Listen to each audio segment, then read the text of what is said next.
L'homme utilisa une agrafeuse pistolet fabriquée maison pour enfoncer 2 crochets d'expansion dans le mur de la banque. Puis il sortit un vérin hydraulique et fixa un câble d'acier aux 2 crochets. Dès que le vérin se mit en marche, le mur de pierre de la banque se déchira instantanément, laissant un grand trou. Les 2 hommes, munis de leurs outils, ils dégainèrent une perceuse électrique et attaquèrent la serrure à une cadence infernale. Mais ils devaient terminer le vol en 10 minutes. Si le cœur de la serrure était manipulé de façon anormale, la police arriverait dans les 10 minutes. Leur complice sortit alors de l'acide nitrique concentré. En 10 secondes à peine, le mécanisme de la serrure explosa. Kaiji utilisa ensuite un endoscope pour observer attentivement la structure des engrenages, car la moindre déviation aurait définitivement bloqué la porte d'acier du coffre. Une fois l'angle précis des goupilles à déterminer, Kaiji n'hésita pas et fit tourner le tambour. La porte d'acier, pesant près de 2 tonnes, s'ouvrit enfin, révélant des lingots d'or rangés avec ordre. Kaiji choisit toutefois de prendre les liasses de billets. Chaque lingot d'or pesait 25 jan, environ 12,5 kg. Alors qu'ils croyaient avoir réussi leur casse, une unité importante de forces spéciales, lourdement armée, avait déjà cerné la banque. Le périmètre était bouclé. Les policiers avaient fixé des chaînes à la porte d'entrée de la banque, l'autre extrémité étant arrimée à un véhicule blindé. Mais quand Kaiji et son complice se précipitèrent dans la banque, ils ne trouvèrent personne, car ils étaient sortis par l'arrière. À leur grande surprise, un vieux mendiant, pour éviter que le vieil homme ne les dénonce, un complice lui asséna un coup qui lui broya les dents. Kaiji, soudain, le protégea. Si la police découvrait qu'ils avaient intentionnellement tué quelqu'un, cela leur vaudrait un châtiment bien pire. Des renforts de leurs complices arrivèrent à temps. Kaiji traîna son coéquipier vers la voiture pour s'enfuir, mais dans la mêlée, le complice se tira accidentellement dessus et fut gravement blessé. Kaiji n'eut d'autre choix que de le hisser dans la voiture, puis de revenir sur ses pas. Leur million se trouvait encore près de la porte arrière. Les coups de feu avaient déjà alerté la police. Pour éviter d'être capturé vivant, le complice prit la fuite en courant. Cette action absurde laissa Kaiji abasourdi. Il tenta de rattraper le fuyard, mais se retrouva face aux policiers que Wensheng avait alertés. Après avoir neutralisé les policiers, Kaiji monta dans une voiture de police et prit la fuite de cet endroit maudit. Mais les forces de l'ordre le poursuivirent, sans relâche, et le poussèrent jusque dans un parking. Ils ignoraient que Kaiji, acculé, n'avait plus peur de la mort. Alors qu'il semait la police, il découvrit soudain que la sortie était bloquée par des barrières. Il fonça malgré tout. Les pneus éclatèrent sur des pointes et la voiture, hors de contrôle, alla s'encastrer dans une usine. Kaiji, étonnamment calme, sortit ensuite et se rendit en se présentant aux policiers. Lorsqu'ils le plaquèrent au sol, ils constatèrent que sa sacoche était vide. Le million avait disparu comme par magie. Faute de preuves matérielles, Kaiji fut finalement condamné à 8 ans de prison. À sa sortie, il reçut un appel d'un ravisseur qui prétendait avoir enlevé la firme de Kaiji. La rançon était d'1 million. Cette coïncidence absurde laissa Kaiji sidéré. Mais il ne perdit pas son sang-froid et éclata de rire. Il avait deviné l'identité du ravisseur. Wang Mao, le blond, son ancien complice du braquage 8 ans plus tôt, en était l'auteur. Quand Kaiji crut d'abord que c'était une plaisanterie, on fit parler sa fille au téléphone. À l'entendre pleurer, Kaiji comprit l'extrême gravité de la situation. Wang Mao, persuadé qu'il s'était approprié la totalité du butin, menaça Kaiji, sinon il mutilerait sa fille à mort. Kaiji raccrocha, puis se rendit directement au commissariat. Le chef de police ne le crut pas. Pour sauver sa fille, Kaiji renversa 2 agents dans l'ascenseur, récupéra leur badge d'accès et se faufila dans la salle des archives.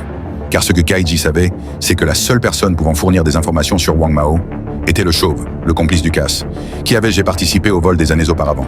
En un seul coup de poing, il fracassa les dents du chauve. C'était ce dernier qui, en fuyant avec Wang Mao il y a des années, avait entraîné son arrestation. Maintenant que le chauve s'était allié avec Wang Mao pour kidnapper sa fille, il n'eut d'autre choix que de révéler l'emplacement de Wang Mao pour sauver sa vie. Kaiji n'avait pas prévu d'épargner le chauve, mais celui-ci lui arracha son pistolet et, profitant du moment où Kaiji allait ramasser l'arme, souleva le canapé et pointa un fusil chargé sur lui en ouvrant le feu. Heureusement, Kaiji réagit à temps et échappa de peu à une exécution sommaire. Quand le chauve ouvrit la porte pour fuir, il découvrit qu'un groupe de policiers avait déjà entouré l'immeuble. Ils étaient là, postés depuis le début, prêts à profiter de la situation. Kaiji leur laissa cependant peu d'occasion de l'arrêter. Il sauta du 4e étage jusqu'au balcon du voisin et disparut avant que le chef de la police n'arrive. Puis, à l'aide des renseignements fournis par le chauve, Kaiji retrouva le taxi de Wang Mao. Mais l'intérieur était vide. Il s'agissait d'un véhicule sous une fausse plaque. Le fil d'indice se rompit. Wang Mao exigea qu'1 million soit livré avant la nuit. Kaiji alla trouver son ancienne coéquipière Anna pour préparer un nouveau cambriolage du même coffre. Anna, furieuse, jugea suicidaire de frapper 2 fois la même banque. Mais Kaiji affirma qu'il était possible de réussir sans pénétrer de nouveau dans le coffre. L'homme utilisa un lance-flamme surpuissant artisanal pour faire fondre un trou dans les fondations de la banque. Kaiji chauffa à fond et dirigea le feu vers les lingots. Une pluie de flammes. À leur grande surprise, l'or fondit plus facilement qu'il ne l'avait prévu. Anna enfila des gants haute température et plaça un à un les morceaux de métal doré dans des sacs. Mais la chaleur déclencha l'alarme. Au lieu de fuir immédiatement, ils prirent le risque de rester pour finir de faire fondre l'or. Ils avaient besoin de ces lingots pour accomplir un grand dessein. La police, alertée, entra alors dans la banque, armes à la main. Mais en ouvrant la porte du coffre-fort, les agents furent stupéfaits. Les lingots d'or d'une valeur de 10 millions avaient totalement disparu. Ils ignoraient que pendant ce temps, Kaichi avait déjà chargé les blocs d'or fondus dans sa voiture avant de se rendre dans un parc d'attractions abandonné, puis s'arrêta près d'un taxi. Tout cela n'avait qu'un but, racheter sa fille, prise en otage. Wang Mao, le cheveu jaune, alluma soudain le taxi. En un instant, le coffre arrière s'embrasa dans un violent incendie. La fille de Kaichi allait être brûlée vive à mesure que la température montait. Kaichi, endurant la douleur, retira le couteau planté dans son ventre. Il fonça vers le coffre, déterminé à l'ouvrir, même si le feu consumait son corps tout entier. Wang Mao derrière lui tenta désespérément de le retenir, mais Kaichi le jetant à terre. Les flammes dévorèrent aussitôt Wang Mao. À la surprise générale, Kaichi monta ensuite dans la voiture en flammes.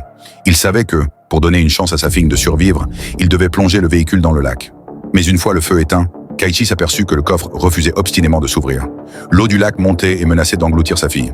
Il tente désespérément de forcer la serrure, sans succès.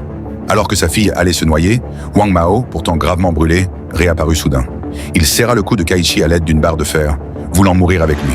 Mais il avait sous-estimé la force de Kaichi et sa détermination à sauver son enfant. Profitant d'un moment d'inattention, Kaichi le frappa violemment à l'abdomen, le mettant à terre, puis utilisa son pied de biche pour ouvrir enfin le coffre.